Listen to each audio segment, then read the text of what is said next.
Ito po si Father Doug Sarkar, SBD. Ngayon po ay Huwebes, 33rd week in Ordinary Time. Kayo po ba ay magulang?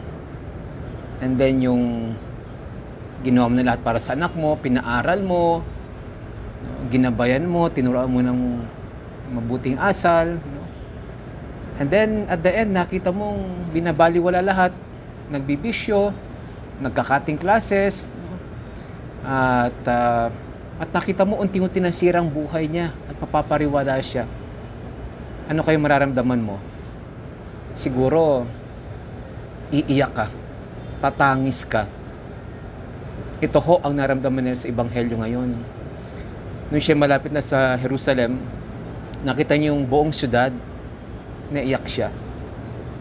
Bakit siya naiyak? Nakita niya unti-unting pagkasira nito. Sabi niya, darating ang araw ni isang bato, wala matitira sa lungsod na yan.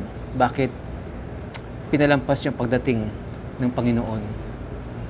For many centuries, so ang Diyos, bago pa siya dumating, panganak, nagpapadala ng Diyos sa mga propeta, hari, judges, gabay, para gabayan, i-correct, ibalik sa Diyos ang Israel. Pero lagi nila nire-reject. Sila ay patuloy na nagpapariwara sa buhay nila.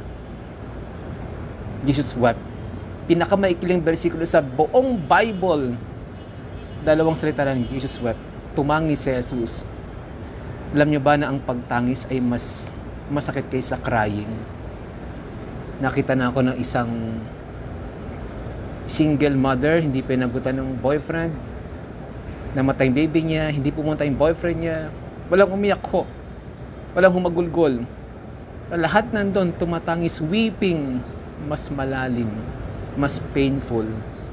Ito ang naramdaman ni Jesus sa Ebanghelyo ngayon. At ito ang nararamdaman ng bawat magulang na pagkatapos ginawa na lahat para sa anak, binabaliwala, unti-unting napapariwara na isirang buhay.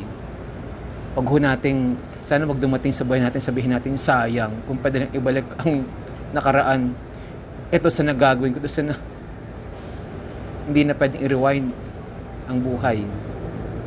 Once sa ginawa natin, tapos na.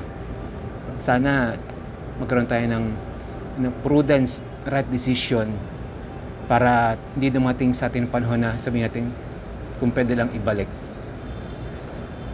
Or else, too late. Makinig tayo sa Diyos, sa mapayo ng mga taong may wisdom, sa mga taong credible, para hindi tayo mapariwara. God bless you.